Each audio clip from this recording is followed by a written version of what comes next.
Frankly বলি, যদি BNP আসে, হ্যাঁ, অন্য অন্য মতের যারা শিল্পী আছেন তাদেরকে ব্যান করা উচিত না আমি মনে করি।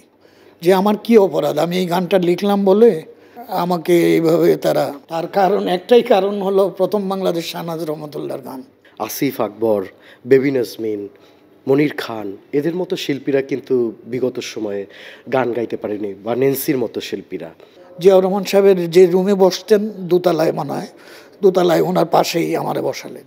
স্যার, এই 16 বছরের যাত্রায় কেমন সময় পার করতে হয়েছে, সেটা মানসিকভাবে, শারীরিকভাবে, অর্থনৈতিকভাবে, এবং একজন গীতিকার হিসেবে গানের জায়গাটা নিয়ে? অর্থনৈতিকভাবে আমার চলার সচ্ছলতা ছিল, এই জন্য আমার ওই আর্থিক বিষয়টা অনুভব হয়নি, কিন্তু একটা যন্ত্রণা ভিতরে হতো যে আমার কি অপরাধ, আমি এই গানটা লিখলাম বলে আমাকে এইভাবে তারা দূরে সরিয়ে রাখে।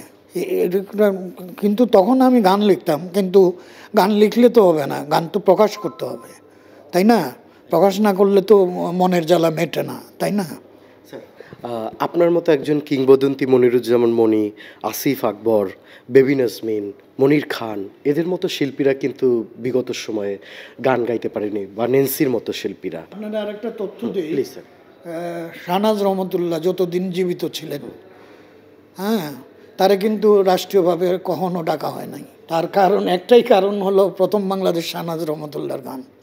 আরও গান আছে, অনেক গান আছে না, কিন্তু ওই গান সে প্রথম বাংলাদেশ গাইলো কেন, এটাই তার অপরাধ। এই যে ব্যান্ড করে দেওয়ার যে প্রক্রিয়াটা, ঠিক এখনও আমরা দেখছি একজন শিল্পী সিনেমাতে অভিনয় করার জন্য একজন অভিনেতার কাজই তো চরিত্রায়ন করা, তাকেও আসলে ব্যান্ড করে দেওয়া হচ্ছে। এই যাত্রাটায় কি আমরা একই নীতি দেখতে পাচ্ছি? এইখান থেকে আপনার এই 16 বছরের যে পীড়া বা নিপীড়ন, আপনি একজন গুণী মানুষ হিসাবে কি মনে করেন, এই চর্চাটা থেকে আমাদের আসলে কিভাবে বেরিয়ে আসা উচিত কিনা? অবশ্যই উচিত। Double million offer, Walton fridge কিনে পেতে পারেন 20 লক্ষ টাকা, রয়েছে কোটি কোটি টাকার নিশ্চিত উপহার। না, অবশ্যই উচিত না। এতে হয় কি, সময় তো বয়ে যায়, মানুষের কর্মক্ষমতা এই না লিখে না গেয়ে একটা নষ্ট হয়ে যায়। যখন সে গাইতে পারলো তখন দেখা গেল তার কলমে আর গান হচ্ছে না, তার কণ্ঠে আর সুর আসছে না। এটা তো আমাদের জাতীয় ক্ষতি, তাই না? যে ন্যাশনাল আর্টিস্টগুলা বা কিংবদন্তি লেখক যাদেরকে বলেন, তাদের জন্য একটা দুঃখের, কিন্তু দেশের মানুষের তো হারানোর বিষয়। তারা 5টা গান পেত, হ্যাঁ, 6টা গান পেত, সেটা তো আর পেল না। আগামীতে যে দলই আসুক, হ্যাঁ, অন্য দলের শিল্পীদের উপর তাদের গণতান্ত্রিক অধিকার, আমি লেখক, কিন্তু আমার তো গণতান্ত্রিক অধিকার আছে একটা দলকে সমর্থন করা, ভোট দেওয়া। একজনকে ভোট দেওয়া মানে একটা দলকে ভোট দেওয়া। সেই যদি অধিকার থেকে থাকে তো কেন তার পক্ষে সে গান করবে না? ফ্র্যাঙ্কলি বলি, যদি বিএনপি আসে, হ্যাঁ, অন্য মতের যারা শিল্পী আছেন তাদেরকে ব্যান করা উচিত না আমি মনে করি। আজকে বঙ্গবন্ধুকে নিয়ে সিনেমা হয়েছে, কালকে জিয়াউর রহমানকে নিয়ে চলচ্চিত্র হবে, তাহলে কি এই দেশের কোনো শিল্পীরা তার চরিত্রায়ন করতে পারবে না? বাকি প্রতিহিংসা পরায়ণ না, আমি প্রতিহিংসা পরায়ণ না, যে আমাকে লিখতে দেয় নাই, যারা ওই আওয়ামী লীগ করে বা করেছে এতদিন, তাদের ব্যান করা উচিত না, এটা আমি মনে করি না। এবং এই নীতিটা তৈরি করার পেছনে আওয়ামী লীগের একটা অবদান ছিল, তারাই এই চর্চাটা করেছে এবং আশা করি আগামী দিনে যারা রাষ্ট্র ক্ষমতায় আসবেন তারা এই বিষয়গুলোকে গুরুত্বের সাথে দেখবেন। স্যার, একটা প্রশ্ন এমনিতে জানতে ইচ্ছা হয়েছে, জিয়াউর রহমানের সাথে আপনার কোনো একটা স্মৃতিচারণ যদি আপনি করতেন।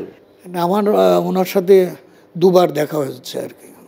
একটা হলো স্টেজে, পুরান ঢাকায় একটা স্টেজের মধ্যে, আগেই প্রিপারেশন করা ছিল যে রাষ্ট্রপতি জিয়াউর রহমান আসবেন, এবং আমাকে ওইভাবে আর্মি নিয়ে গেছে, হ্যাঁ, ওইখানে স্টেজে প্রথম বাংলাদেশ গাওয়া হলো, বলা হলো যে মহামান্য রাষ্ট্রপতিকে মনিরুজ্জামান মনির তার শুভেচ্ছা দেবেন।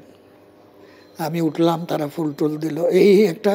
আরেকটা হলো বঙ্গভবনে আমারে উনি খবর দিলেন, আমি গেলাম। তারপর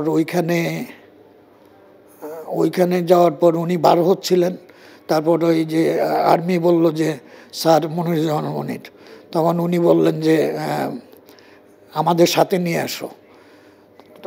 তখন বিএনপির অফিস ছিল 27 নম্বর রোডে, বঙ্গভবন থেকে আমাদের গাড়িতে করে ওইখানে নিয়ে আসা হলো। এবং জিয়াউর রহমান সাহেবের যে রুমে বসতেন দোতলায়, মনে হয় দোতলায়, ওনার পাশেই আমারে বসালেন।